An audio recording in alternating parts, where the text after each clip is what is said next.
පිරිමියෙක් මේ බණට ගහන්න මෙතන නැවැත්තුවොත් සංසාරේ කුල ස්ත්‍රියක් රැකපු පිනකටමයි මෙතන නවත්තන්නේ. යසෝදරා උත්තමාගේ ඥානභාවී වගේ එකක්. සංසාරේ අනිවාර්යෙන් ස්ත්‍රියකට නම් පතිවෘතාව රැකපු පිනෙන්මයි මේ බණට ගහන්න මෙතන නවත්තන්නේ. යසෝදරා රහත් තෙරණිය යම් ගෙදරක වැඳුම් ලබනවාද ඒ ගෙදර තමයි ශ්‍රියාකාන්තාව. ඒ ගෙදර තමයි ශ්‍රියාකාන්තාව. මේ යසෝදරා උත්තමාවියට පහනක් තියන්නත් පිනක් තියෙන්න ඕන. මලක් පුදන්නත් පිනක් තියෙන්න ඕන. කොල්ලනේ වැඳපල්ලා මේ උත්තමාවියට නිකන් ඔය කෙල්ලන්ට වැඳ ඉන්න වෙලාව ෆොටෝ එකක් තියාගෙන වැඳපල්ලා දවසට 100 වතාවක්. යසෝදරා උත්තමාවියගේ නිකලස් ගී ජීවිතේ පවිත්‍ර ජීවිතේ මෙච්චර අනුභව සම්පන්න ජීවිතේ හැම ගෙදරකම වඳින්න ඕන කියන පණිවිඩේ සමාජයට කියන්නේ. හැම යම් ගෙදරක ස්ත්‍රියක් සිටිනවා නම් යසෝදරාවට වැඳිය යුතුයි. සසරක කර්ම ගෙවෙනවා.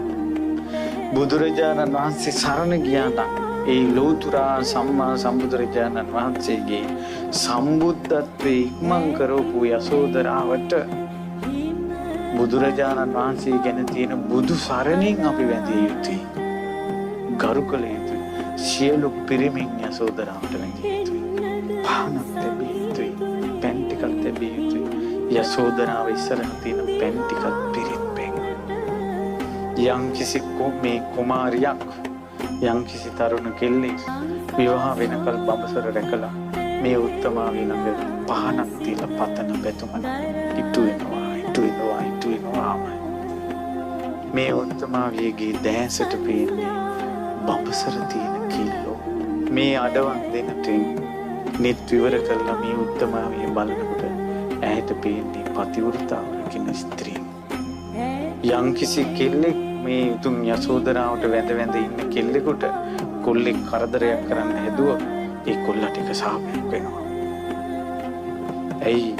පවිත්‍ර උත්තමාවියකගේ දියණියකටයි කරදර කරන්නේ.